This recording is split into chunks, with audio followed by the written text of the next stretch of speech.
ബീഹാറിൽ RJDക്ക് വലിയ സ്വാധീനമുണ്ടെന്ന കാര്യം കോൺഗ്രസ് തിരിച്ചറിയണമെന്ന് CPIM മുതിർന്ന നേതാവും മുൻ കേന്ദ്ര കമ്മിറ്റി അംഗവുമായ അരുൺകുമാർ മിശ്ര. സൗഹൃദ മത്സരം നല്ലതല്ല, ഒറ്റയ്ക്ക് മത്സരിക്കാനുള്ള JMM തീരുമാനം മഹാസഖ്യത്തെ ബാധിക്കില്ലെന്നും അരുൺകുമാർ മിശ്ര 24-നോട് പറഞ്ഞു. It is not good, but I think that Congress should reconsider its position because I think that Congress also realized that it is the RJD that is the biggest force in Bihar. Only along with RJD they can get seats, otherwise they will lose. So they should realize it. അതേസമയം മഹാസഖ്യത്തിൽ തർക്കം തുടരുകയാണ്. ലാലു പ്രസാദ് യാദവിന്റെ വസതിക്ക് മുന്നിൽ നാടകീയ രംഗങ്ങൾ, പൊട്ടിക്കരഞ്ഞ നേതാവ്.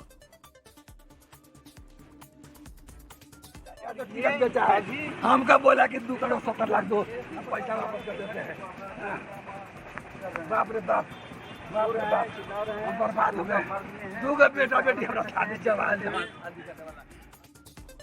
പട്നയിൽ ലാലു പ്രസാദ് യാദവിന്റെ വീടിന് മുന്നിൽ നിന്ന് വിനീത വിജി ചേരുകയാണ്. വിനീത, മുന്നണിക്കുള്ളിൽ സീറ്റ് വിഭജനം സംബന്ധിച്ചുള്ള തർക്കങ്ങൾ, അതിനപ്പുറത്തേക്ക് പാർട്ടികൾക്കുള്ളിൽ പ്രശ്നങ്ങൾ, RJDയിലെ ഈ നാടകീയ രംഗങ്ങൾ അടക്കം അതാണ് സൂചിപ്പിക്കുന്നത്.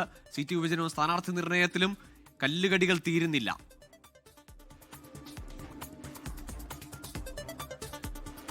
തീർച്ചയായും ഗോകുൽ സൂചിപ്പിച്ചതുപോലെ തന്നെ മഹാസഖ്യം മഹാപ്രതിസന്ധിയിലേക്ക് നീങ്ങുന്നതായി തന്നെയാണ് കാണാൻ കഴിയുന്നത്. ഉള്ളിൽ സഖ്യകക്ഷികൾക്കിടയിൽ ഈ സീറ്റ് ധാരണ സംബന്ധിച്ചുകൊണ്ടുള്ള തർക്കങ്ങളുണ്ട്. അതിനിടയിലാണ് ഇപ്പോൾ RJD നേതാവ് അല്പസമയം മുൻപ്, ഞാനിപ്പോൾ നിൽക്കുന്നത് നമുക്ക് കാണാൻ കഴിയുന്ന ലാലു പ്രസാദ് യാദവിന്റെ വസതിയാണ്. ഈ വസതിയിലാണ് സീറ്റ് വിഭജനവുമായി ബന്ധപ്പെട്ടുകൊണ്ടുള്ള കാര്യങ്ങൾ, സ്ഥാനാർത്ഥി നിർണയം ഒക്കെ തന്നെ ചർച്ചയാകുന്നത്. കഴിഞ്ഞ ദിവസങ്ങളിലെല്ലാം വലിയ നേതാക്കളുടെ നിര തന്നെ ഇവിടെ കാത്തു നിൽക്കുന്നുണ്ടായിരുന്നു, അദ്ദേഹത്തെ കാണുന്നതിനും ഈ ചർച്ചകൾ നടത്തുന്നതിനും ഒക്കെയായി. അങ്ങനെ എത്തിയതാണ് മദൻ ഷാ. അദ്ദേഹം RJD നേതാവാണ്. അദ്ദേഹത്തിന് ഇത്തവണ മത്സരിക്കണമെന്നുണ്ട്. മധുബനി മണ്ഡലത്തിൽ നിന്ന് മത്സരിക്കണമെന്ന് ആവശ്യപ്പെട്ടാണ് അദ്ദേഹം ഇവിടെ എത്തിയിട്ടുണ്ടായിരുന്നത്. തുടർന്ന് അദ്ദേഹത്തിന് സീറ്റ് ലഭിച്ചില്ല എന്നും തന്നോട് RJD MP സഞ്ജയ് യാദവ് പണം ആവശ്യപ്പെട്ടുവെന്നും പണം വാങ്ങി പലർക്കും സീറ്റ് നൽകുന്നതായും അദ്ദേഹം ആരോപിച്ചു.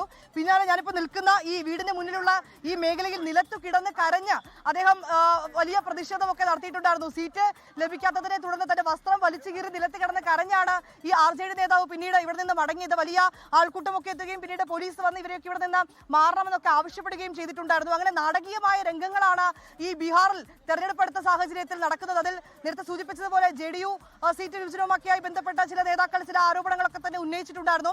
അതിന് പിന്നാലെയാണ് ഇപ്പോൾ RJDയിലും സമാനമായിട്ടുള്ള നാടകീയ രംഗങ്ങൾ അരങ്ങേറുന്നത്. ഞാനിപ്പോൾ നിൽക്കുന്ന ലാലു പ്രസാദ് യാദവിന്റെ വസതിക്ക് മുൻപിലാണ്. നേതാക്കൾ ഇവിടെ വന്ന് കാത്തു നിൽക്കുകയും അതിനുശേഷം ഞങ്ങൾക്ക് സീറ്റ് ലഭിച്ചില്ലെന്ന് ആരോപിച്ചവർ പ്രതിഷേധിക്കുകയും ചെയ്തത്.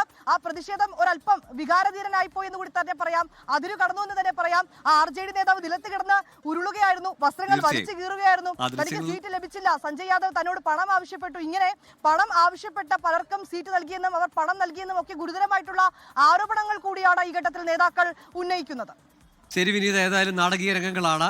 അവിടെ റോഡിൽ കിടന്ന് നിലച്ചക്രങ്ങളൊക്കെ ആ നേതാവ് വൈകാരിക പ്രതിഷേധമൊക്കെ അറിയിക്കുന്നത് നമ്മൾ ഈ ദൃശ്യങ്ങളിൽ കാണുന്നു. ഏതായാലും RJD നേതാവ് ലാലു പ്രസാദ് യാദവിന്റെ വീടിന് മുന്നിലാണ് ഈ നേതാവിന്റെ പ്രതിഷേധം കണ്ടത്. ലോകത്തെവിടെയായാലും ഏത് സമയത്തും 24 വാർത്തകളും ഓഗ്മെന്റഡ് റിയാലിറ്റി പാക്കേജുകളും എക്സ്പ്ലെയിനറുകളും വിശദമായി കാണാൻ ഞങ്ങളുടെ YouTube ചാനൽ നിങ്ങൾക്ക് സബ്സ്ക്രൈബ് ചെയ്യാം.